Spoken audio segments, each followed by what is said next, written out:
صل على سيدنا محمد وأشغل الظالمين بالظالمين. Beruntung kita menjadi umat baginda Nabi besar Muhammad, umat yang selalu dirindukan oleh Nabi, umat yang dimana qala Rasul sallallahu alaihi wasallam, Nabi Muhammad sallallahu alaihi wasallam bersabda di dalam hadisnya, idza yushaku ahadukum bisyaukatin fi rijlih la'ajidu ala maha fi qalbi. Apa kata Nabi? Andaikan salah satu dari kalian, wahai umatku, ada yang kakinya tertusuk duri, maka pasti kalian merasakan sakit. Rasa sakit yang kalian rasakan itu pun aku rasakan, bahkan sampai ke dalam hatiku. Umat yang selalu dicintai oleh Nabi Muhammad, umat yang selalu diperdulikan oleh Nabi Muhammad. Sayyidatuna Aisyah radhiyallahu anha, beliau pernah melakukan suatu pekerjaan yang disenangi oleh Nabi, sehingga Nabi mengangkat tangan dan berdoa, Allahumma ighfir li Aisyah ma qaddamat wa ma akharat ma adharat wa ma abtanat. Ya Allah, ampuni dosa-dosa Aisyah yang telah lalu, yang telah lalu, yang akan datang, yang tampak, yang tidak tampak. Ampuni dosa Aisyah ya Allah. Siti Aisyah loncat-loncat. Siti Aisyah sangat senang dengan doa Nabi Muhammad. Nabi berkata, wahai Aisyah, apakah kamu senang dengan doa seperti itu? Kata Siti Aisyah, siapa yang tidak senang didoakan manusia mulia sepertimu ya Rasulullah. Kata Nabi, wahai Aisyah, kalau kamu senang dengan doa seperti itu, ketahuilah doa seperti itulah yang setiap yang setiap saat, setiap pagi, siang, sore, malam, setiap waktu aku mintakan kepada Allah untuk umatku. Nabi Muhammad begitu peduli kepada kita sebagai umat. Beruntung kalian menjadi umat yang dimana qala Sayyidina Ali karamallahu wajhah, inna Rasulullah fi akhir nafsi haradat syafataihi marratain fa'algaitu sam'i fasamituhu yaqul ummati ummati faqbil Rasulullah. Sayyidina Ali berkata, Nabi Muhammad pada saat detik-detik terakhir nafasnya, aku melihat bibir beliau menggerakkan dengan 2 kali gerakan. Aku dekatkan telingaku, aku mendengar beliau berkata, ummati ummati umatku umatku, kata Nabi Muhammad SAW.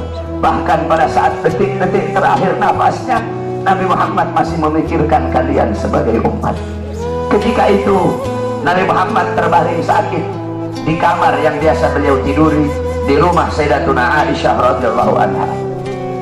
Allah berkata kepada Jibril, wahai Jibril, turun kamu sampaikan kepada Muhammad, aku berikan kepada dia 2 pilihan. Apakah dia akan memilih aku atau dia memilih kehidupan dunia? Kalau dia memilih kehidupan dunia, akan aku panjangkan umurnya.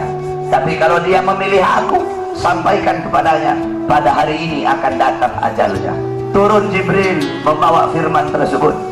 Kemudian Jibril menyampaikan, ya Rasulullah, Allah memberikan kepada kamu 2 pilihan. Apakah engkau memilih Allah atau memilih dunia? Kalau engkau memilih Allah, pada hari ini akan datang kematianmu. Kalau kamu memilih dunia, Allah panjangkan umurmu. Apa kata Nabi Muhammad? Wahai Jibril, sudah tentu aku lebih memilih Allah. Bagiku kehidupan sebenarnya bukan dunia. Kehidupan sebenarnya bagiku ketika ruhku berpindah menghadap Allah subhanahu wa ta'ala. Pergi Jibril membawa kabar tersebut. Kemudian Allah memanggil Israel, wahai Israel, wahai pencabut nyawa, turunlah kamu ke dunia. Pasang muka yang paling bagus, pasang wajah yang paling bagus. Kamu akan mencabut nyawa makhluk yang paling mulia, yaitu Nabi Muhammad. Kamu cabut nyawa dia, itu pun kamu izin dulu kepada dia, mau tidak dia dicabut nyawanya. Kalau dia mau kamu cabut, kalau dia tidak mau kamu kembali kepadaku. Turun Israel membawa perintah Allah untuk mencabut nyawa baginda Nabi besar Muhammad. Israel berdiri di depan pintu rumahnya Nabi. Israel tidak berani langsung masuk rumahnya Nabi. Israel berdiri di depan pintu rumah Nabi Muhammad. Israel mengucapkan salam, assalamualaikum ya Rasulullah, assalamualaikum ya Habibullah, Assalamualaikum ya Safiyullah. Pintu rumah dibuka oleh Sayyidatuna Fatimah. Sayyidatuna Fatimah putrinya Nabi membuka pintu rumah tersebut. Siti Fatimah berkata, siapa engkau? Apakah engkau tidak lihat ayahku sedang terbaring sakit? Israel menjawab, aku yang memisahkan anak dengan orang tua, aku yang memisahkan orang tua dengan anak, aku yang memisahkan suami dengan istri, aku yang memisahkan istri dengan suami, aku yang menjadikan anak-anak menjadi yatim, aku yang menjadikan istri-istri menjadi janda, aku yang meramaikan kuburan, aku pemisah antara kehidupan dan kematian. Aku adalah Israel. Allah memberikan mandat kepada aku untuk mencabut nyawa seluruh makhluk, dan aku datang ke sini untuk mencabut nyawa makhluk yang paling mulia, baginda Nabi besar Muhammad. Siti Fatimah lari menangis. Siti Fatimah kembali ke pangkuan ayahnya. Siti Fatimah berkata, wahai ayahku, engkau akan wafat. Wahai ayahku, kau akan meninggal dunia. Israel sudah ada di depan ingin mencabut nyawamu ya Rasulullah. Rasulullah berkata, jangan kau bersedih wahai Fatimah. Wahai Fatimah, ketahuilah, setelah kematianku, engkau adalah manusia yang pertama kali akan menyusulku. Setelah kematianku nanti kelak, engkau adalah manusia yang pertama kali masuk surga setelah aku. Siti Fatimah mengusap air matanya. Datang Israel berdiri di hadapan Nabi Muhammad. Israel berkata, ya Rasulullah, dengan segala kerendahan hatiku, aku datang kemari untuk mencabut nyawamu atas perintah Allah. Aku izin dulu kepadamu, apakah engkau mau dicabut nyawa? Kalau engkau mau, aku cabut. Kalau engkau tidak mau, aku kembali kepada Allah Subhanahu wa ta'ala. Nabi Muhammad berkata, ya Jibril, wahai Jibril, aku belum puas meninggalkan umatku kalau belum diberi jaminan oleh Allah Subhanahu wa ta'ala. Nabi Muhammad masih memikirkan nasib kita sebagai umat. Nabi Muhammad pergi menghadap apa? Jibril pergi menghadap Allah. Jibril berkata, ya Allah, kekasihmu Rasulullah meminta jaminan untuk umatnya. Apa kata Jibril? Ya Rasulullah, ya Allah, kekasihmu meminta jaminan untuk umatnya. Allah berkata, Allah berfirman, fa'auhallahu ta'ala ala Jibril, basyirhu ya Jibril, innahu awwalu nasin kharijun minal ardi idha bu'isu wa sayyiduhum idha jami'u fabasyirhu innal jannah muharramatun alal umam qabla an tadkhuluha ummatuh. Nabi Allah berkata kepada Jibril, wahai Jibril, sampaikan kepada kekasihku Muhammad, dia adalah manusia yang pertama kali akan aku bangkitkan dari dalam kubur. Dia adalah manusia yang menjadi pemimpin seluruh manusia di dunia dan akhirat. Dia menjadi pemimpin kelak ketika hari kebangkitan. Dan sampaikan kepadanya, jaminan dariku, surga aku haramkan untuk dimasuki oleh umat manapun sebelum surga dimasuki oleh umatnya. Turun Jibril bawa wahyu tersebut. Rasulullah berkata, al-an qarrat aini, sekarang aku senang, sekarang aku puas. Cabutlah nyawaku wahai Israel. Dicabut nyawa Nabi Muhammad SAW. Ketika dicabut nyawa Nabi Muhammad mendesak. Nabi Muhammad berkata, datang. Dicabut lagi nyawa Nabi Muhammad. Nabi Muhammad berkata, Nabi Muhammad merasakan sakit. Di sebelah kanannya Nabi ada sebuah cawan berisi air.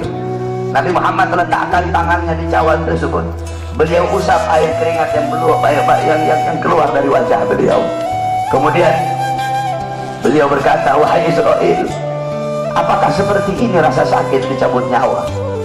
Israel berkata, iya ya Rasulullah, seperti itulah rasa sakit dicabut nyawa. Nabi berkata, apakah rasa sakit seperti ini juga yang nanti bakal dialami oleh umatku? Apakah rasa sakit seperti ini yang nanti bakal umatku rasakan wahai Israel? Israel berkata, ya Rasulullah, rasa sakit seperti itulah yang nanti bakal dialami oleh umatmu. Rasa sakit seperti itulah yang nanti bakal dirasakan oleh umatmu. Mendengar itu Nabi Muhammad menangis. Nabi Muhammad mengangkat tangan. Doa terakhirnya Nabi Muhammad, harapan terakhirnya Nabi Muhammad, doa yang menutupi wafatnya Nabi Muhammad SAW. Beliau mengangkat tangan dan berdoa, Allahumma khaffif ala ummati fi sakratil maut. Ya Allah, ringankanlah sakratul maut umatku. Ya Allah, permudahkanlah sakratul maut umatku. Aku nabi mereka, aku pemimpin mereka, Aku menanggung jawab mereka ya Allah. Biar aku menanggung seluruh rasa sakit sakratul maut umatku. Biar aku menanggung beban penderitaan rasa sakit mereka ya Allah. Umatku tidak akan kuat, mereka tidak akan sanggup ya Allah. Biar aku Muhammad menanggung rasa sakit sakratul maut umatku. Apa yang telah kau lakukan untuk Nabi Muhammad? Apa yang telah kau korbankan untuk Nabi Muhammad? Nabi Muhammad berjuang untuk kalian. Nabi Muhammad menanggung rasa sakit sakratul maut kalian. Karena begitu cinta beliau kepada kalian sebagai umat. Saya dan kalian, kita tidak bisa membalas jasa-jasa Nabi Muhammad SAW. Sekalipun kalian merangkak dari rumah kalian menuju kuburnya Nabi Muhammad, kalian tidak akan bisa membalas jasa-jasa Nabi Muhammad SAW.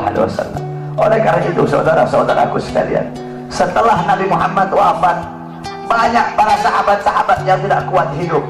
Ada sahabat yang berdoa, ya Allah, cabut kedua mataku. Untuk apa lagi aku melihat? Nabi sudah wafat, cabut kedua mataku. Aku tidak lagi mau melihat selain memandang wajah Nabi Muhammad. Ketika itu juga dia dibutakan oleh Allah Subhanahu wa Ta'ala. Ada yang angkat tangan, ya Allah, cabut nyawaku. Aku tidak lagi mau hidup. Untuk apa aku hidup? Nabi Muhammad sudah wafat, cabut nyawaku ya Allah. Ketika itu juga Allah cabut nyawanya.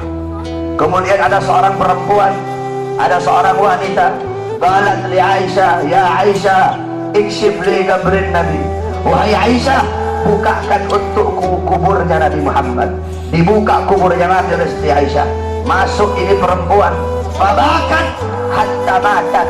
Wanita ini menangis depan kuburnya Nabi sampai dia mati saat itu juga. Ketika itu banyak para Allahumma salli ala sayyidina